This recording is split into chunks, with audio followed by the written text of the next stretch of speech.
Hari ini Rusia secara terbuka menolak tawaran terbaru untuk membekukan perang dan justru mengancam akan memperluasnya di tengah serangan baru yang terjadi di wilayah Rusia sendiri.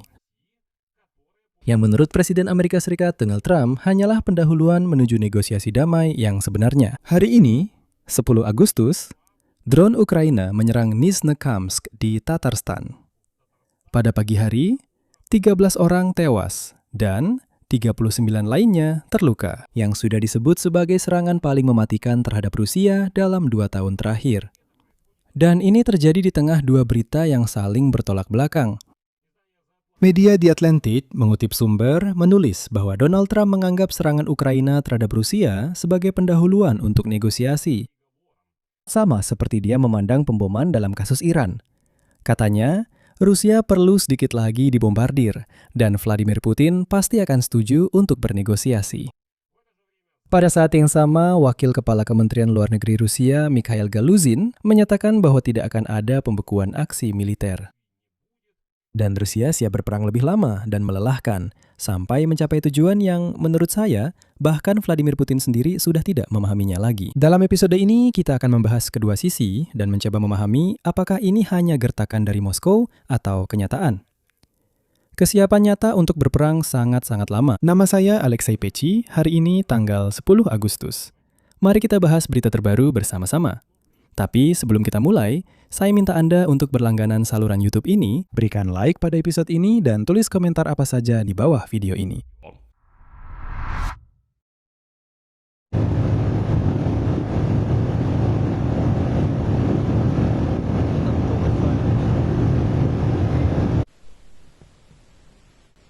Jadi, mari kita mulai episode ini dengan serangan drone Ukraina ke Nizhnekamsk di Tatarstan.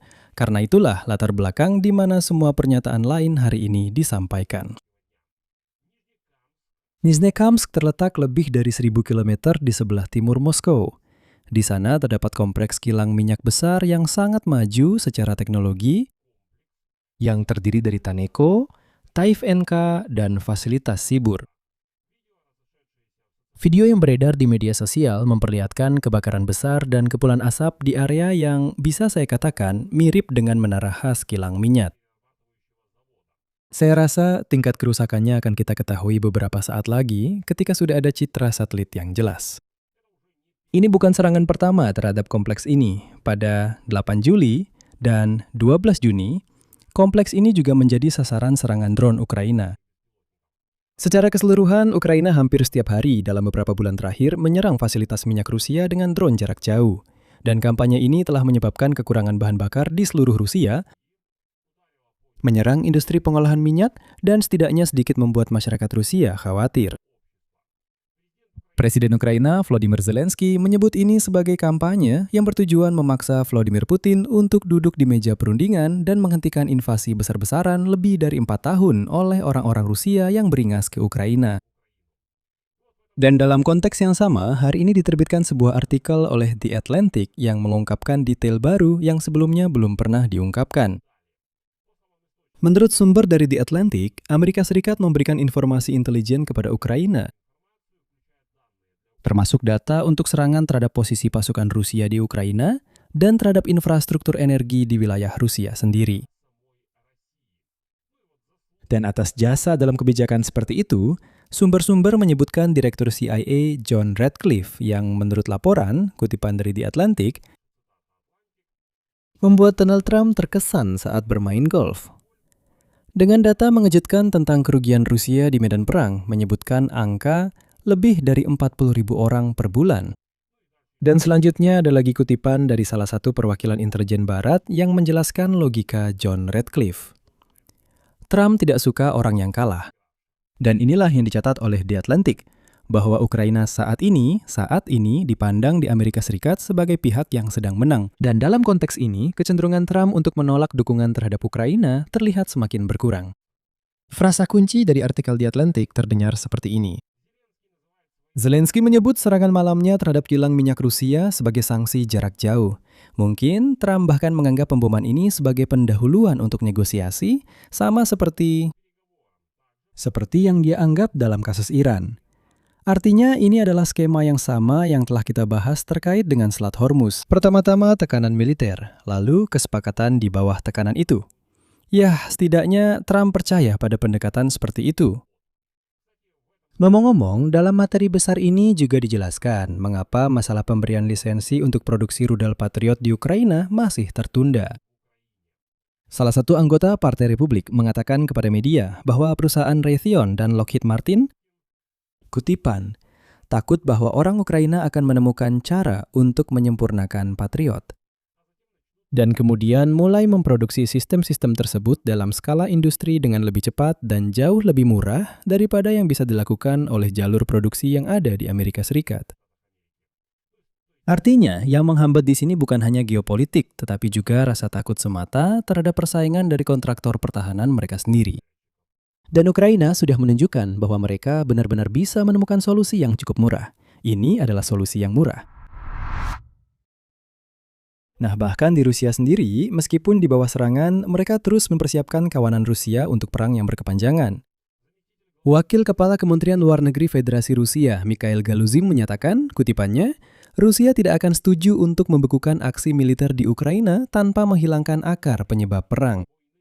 Seperti yang telah berulang kali dikatakan oleh Presiden Rusia, saya tambahkan dari diri saya sendiri, Vladimir Putin, yang sering disebut sebagai kesalahpahaman boneka, tanpa menghilangkan akar penyebab krisis ini, tidak mungkin ada pembekuan apapun. Nah, menurut versi Galuzin, Zelensky saat ini telah kehilangan kontak dengan realitas dan berusaha mengeskalasi konflik ini. Selanjutnya, Galuzin secara khusus menyebutkan serangan terhadap infrastruktur energi, dan disitulah tabiat orang Rusia itu terlihat. Kebusukan kawanan bejat itu langsung keluar. Galuzin menyoroti serangan terhadap infrastruktur energi Rusia, tapi dia juga paham bahwa seluruh dunia sama sekali tidak peduli dengan apa yang terjadi di sana. Misalnya di Tatarstan, di Nizhnekamsk, kilang minyak terbakar. Sebenarnya semua orang tidak peduli. Jadi, apa yang dilakukan makhluk biasa bernama orang Rusia? Mereka menyatakan bahwa serangan dilakukan terhadap konsorsium pipa Kaspia. Kutipan, yang terutama bekerja untuk kepentingan ekonomi Kazakhstan. Dengan mengungkapkan harapan akan reaksi yang memadai dari komunitas internasional, termasuk dari mereka yang memiliki pengaruh terhadap rezim Kiev di Amerika Serikat dan negara-negara Eropa, perusahaan minyak dan gas mereka adalah pemegang saham konsorsium pipa Kaspia. Jadi, orang Rusia yang belum mandi sekarang mengeluh dan meminta. Seluruh dunia, terutama Barat, Eropa, Amerika, yang sangat mereka benci, meminta untuk menghentikan Ukraina dari menyerang Novorossiysk, tempat jalur konsorsium pipa Kaspia itu melintas, dengan alasan demi kepentingan negara lain. Karena orang Rusia sendiri tidak bisa melakukan apa-apa soal ini. Dan gerombolan rendahan Rusia ini, biasanya kalau mereka sendiri tidak bisa melakukan apa-apa, mereka tiba-tiba ingat tentang hukum internasional, tentang adanya aturan-aturan di dunia yang harus dipatuhi. Mereka berkata, paksa Kiev, kenapa mereka menyerang Novorossiysk? Ini kan menyangkut kepentingan Kazakhstan, Amerika, dan Eropa. Dan dengan cara seperti inilah mereka mencoba memanipulasi dan menekan komunitas internasional. Sedangkan tindakan Amerika Serikat pada saat yang sama terkait Ukraina, menurut Galuzin, disebutnya kontradiktif. Berikut kutipannya. Yang berbicara dengan sendirinya adalah terus berlanjutnya pasokan senjata Amerika kepada rezim Kiev, pembelian data intelijen, dan bantuan lainnya, yang tidak sejalan dengan keinginan untuk perdamaian. Selanjutnya, dia mengingatkan pernyataan terbaru Menteri Luar Negeri Amerika Serikat Mark Rubio bahwa Washington bukanlah mediator yang netral. Seraya menambahkan, kutipan, kami secara tegas mengangkat semua persoalan ini dalam kontak yang terus berlangsung dengan Washington. Pada saat yang sama, Galuzin menekankan bahwa Moskow siap untuk mewujudkan tujuannya dengan mempertimbangkan aturan main Anchorage. Sekarang mereka punya semangat Anchorage, lalu ada kesepakatan Anchorage, sekarang konsep Anchorage. Ya, sesuai aturan main itu, para pemuda memutuskan untuk bekerja. Dan ia menganggap penyelesaian diplomatik mungkin dilakukan jika ada kemauan politik. Oh, dan perlu dipahami bahwa pernyataan-pernyataan Galuzin ini tidak muncul begitu saja di ruang hampa. Sebelumnya, Duta Besar untuk Tugas Khusus Kementerian Luar Negeri Rusia, Rodion Mirosnik, mengatakan bahwa Rusia sendiri harus bersiap untuk kelanjutan pertempuran yang berkepanjangan. Karena, kutipannya, pihak Barat bertaruh bahwa konflik akan terus berlanjut. Dan di sini, baik Galuzin maupun Mirosnik menekan habis-habisan, seolah-olah bertanya, kenapa Barat seperti itu? Dan Eropa, juga Amerika, terus memasok senjata ke Ukraina.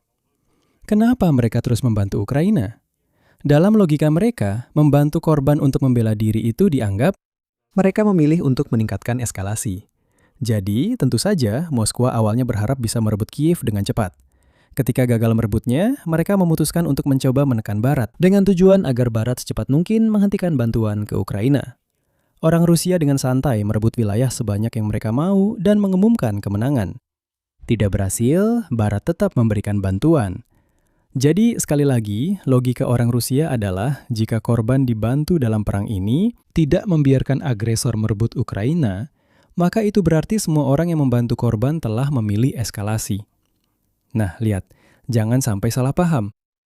Bahkan, Kepala Kementerian Luar Negeri Federasi Rusia, Sergei Lavrov, pada awal Juli menegaskan bahwa Moskow berniat untuk melanjutkan perang sampai tercapainya tujuan-tujuan yang telah ditetapkan oleh Vladimir Putin pada bulan Juni 2024. Tujuan tersebut adalah penyerahan penuh Donbas, wilayah Zaporizhia, dan wilayah Kherson oleh Ukraina, pengakuan wilayah-wilayah tersebut dan Crimea sebagai bagian dari Rusia, penolakan untuk bergabung dengan NATO, demilitarisasi, dan denazifikasi. Jadi, intinya, di Kremlin masih belum paham bahwa itu adalah tujuan yang tidak mungkin tercapai. Tapi mereka siap mengirim ratusan bahkan ribuan orang untuk mati, ratusan dan ribuan, saya akan bilang, orang-orang Rusia biasa demi ilusi maniak Vladimir Putin. Tapi, tahu tidak? Dalam konteks ini, hari ini kita juga akan membahas peristiwa di Timur Tengah di kanal YouTube ini. Dan saya memperhatikan satu detail yang sangat penting. Dan itu juga berlaku untuk Kremlin, bukan hanya untuk Teheran. Faktanya, Moskow benar-benar diuntungkan jika perang ini berlangsung selama mungkin. Secara khusus, rezim Putin diuntungkan oleh hal ini. Kenapa? Karena selama perang masih berlangsung, semuanya bisa ditimpakan pada perang. Begitu perang berakhir, semua masalah harus diselesaikan. Harus memperbaiki kilang-kilang minyak itu.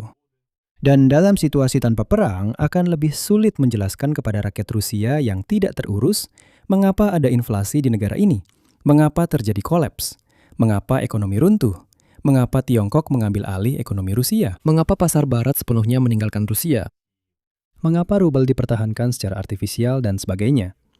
Artinya, semua itu harus dijelaskan, harus diperbaiki, diatur, dan dipulihkan. Ketika tidak ada perang, akan sulit untuk menjelaskan hal ini. Selama masih ada perang, semuanya masih bisa disalahkan pada Ukraina. Bisa dikatakan, ini Ukraina yang menyerang, yang mengebom Wildberries, jadi semuanya salah Ukraina. Dan kawanan orang Rusia percaya akan hal itu. Mereka berkata, oh iya, ini memang Ukraina yang melakukan pengeboman. Misalnya, kalian sudah melihat berita tentang Wildberries, bahwa tiba-tiba dengan cara yang aneh, barang-barang yang katanya terbakar mulai muncul di AliExpress.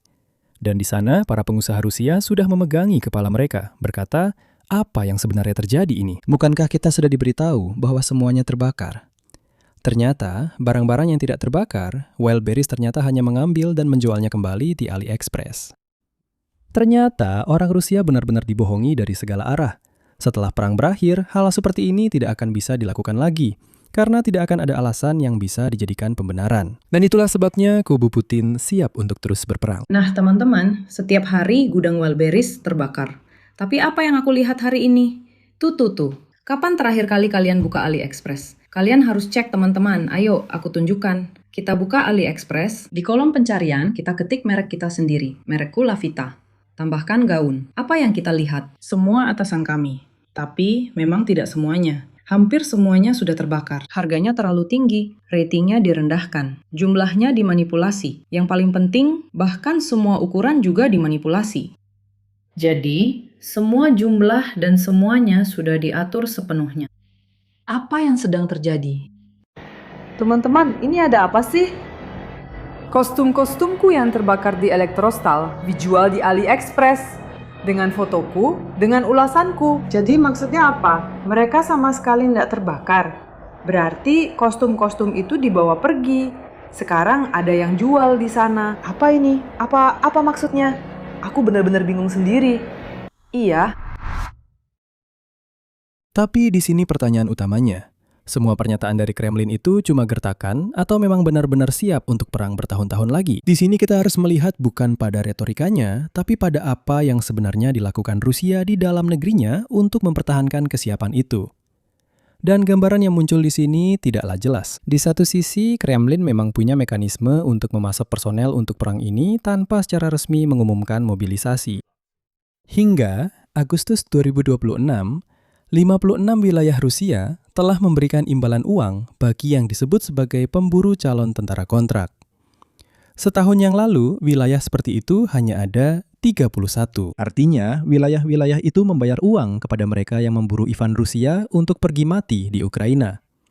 Pertumbuhan paling tajam terjadi di wilayah Smolensk yang mendapat subsidi, perhatikan baik-baik, di mana bonus untuk para perekrut ini, pemburu calon tentara kontrak, meningkat 10 kali lipat. Sekali lagi, ini bukan untuk mereka yang menandatangani kontrak. Uang dibayarkan kepada mereka yang mencari Ivan bodoh ini, yang akan menandatangani kontrak dan pergi mati di Ukraina.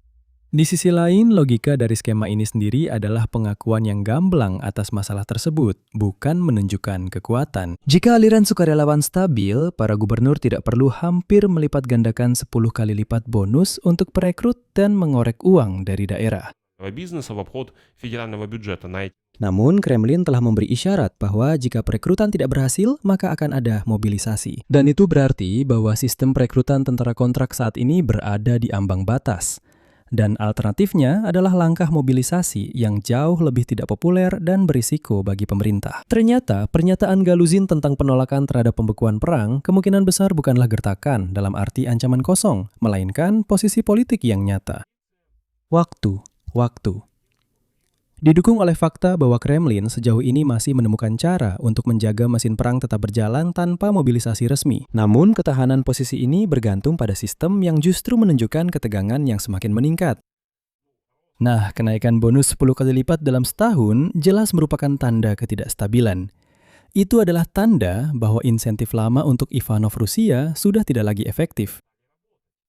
Bahkan Ivan yang bodoh dari Rusia pun sekarang sudah tidak tergiur lagi dengan kontrak atau jumlah uang yang besar, karena dia melihat bahwa Ivan-Ivan lain sudah pergi ke Ukraina, mati di sana, dan hidup mereka berakhir di situ. Dan ini terjadi tepat ketika serangan Ukraina terhadap kilang minyak, seperti serangan hari ini di Nizhnekamsk di Tatarstan, sudah melemahkan ketahanan pasokan bahan bakar di seluruh Rusia. Dengan kata lain, Moskow menolak negosiasi bukan karena yakin dengan kekuatannya, tetapi karena alternatifnya adalah pengakuan kegagalan secara terbuka. Dan secara politik, itu masih lebih mahal bagi mereka daripada menghentikan perang. Oleh karena itu, serangan harus terus berlanjut dan ditingkatkan. Di sini saya akan mengakhiri, tuliskan pendapat dan kesimpulan Anda di kolom komentar di bawah episode ini. Jangan lupa subscribe channel ini, tekan lonceng, dan jangan lupa beri like. Itu saja, jaga diri Anda, sampai jumpa.